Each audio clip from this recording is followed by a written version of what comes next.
नमस्कार. आपण 20व्या शतकातील श्रेष्ठ संत ज्ञानेश्वर माऊली महाराज चाकरवाडीकर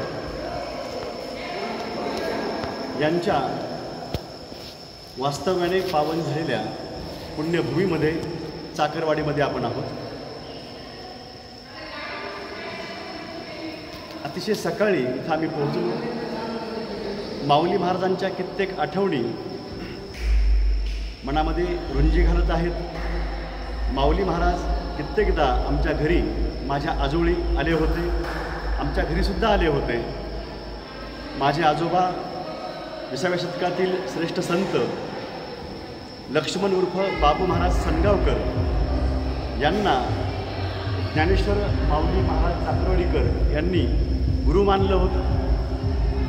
राष्ट्रसंत भगवान बाबा असतील, राष्ट्रसंत तुकडोजी महाराज असतील, यांचे समकालीन हे सर्व संत.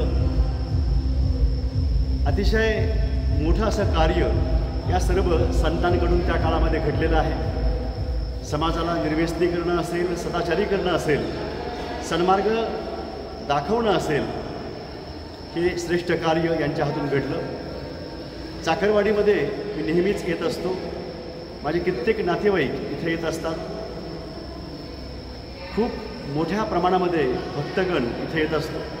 का येतात लोक? आठवण होते पूर्वजांची आणि संतांची होते, चांगुलपणाची, मानवतेची होते, त्यामुळं येत असतात.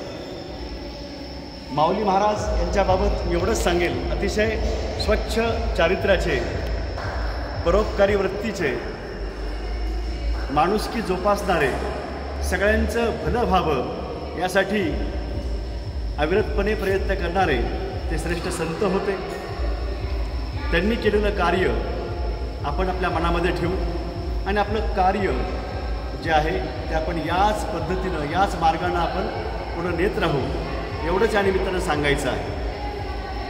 आपण पुस्तकं वाचली पाहिजेत वेगवेगळ्या संतांची. मराठवाडा ही संतांची पुण्यभूमी आहे. संत ज्ञानेश्वर असतील, पण त्याआधी मी उल्लेख केला पाहिजे, मराठीचे आद्यकवी मुकुंदराज स्वामी असतील, मराठीच्या आद्यकवित्री महदंबा उर्फ महदाईसा असतील, संत एकनाथ महाराज असतील, संत नामदेव महाराज असतील, सर्वज्ञ दासोपंत स्वामी असतील, ज्यांचं मूळ गाव नेगलूर आहे, ते संत शिरोमणी मन्मथ स्वामी असतील, संत पंकज स्वामी असतील, संत ज्ञानेश्वर माऊली महाराज चाकरवाडीकर असतील. या सगळ्यांचं स्मरण आपण करताना त्यांचं चारित्र्य आणि त्यांचे विचार आपण आठवावेत. त्यांनी समाजासाठी निस्वार्थपणे काय कार्य केलं आहे ते आपण समजावून घेऊन आपल्या आयुष्याची वाटचाल आपण करत राहू. परोपकार हेच पुण्य आहे आणि परपीडा हेच पाप आहे. तर आपण परपीडा कोणालाही द्यायला नको. पुण्य करायचं असेल तर परोपकार करावा, एवढंच या निमित्तानं सांगायचं आहे. सर्वांना नमस्कार. रामकृष्ण हरी.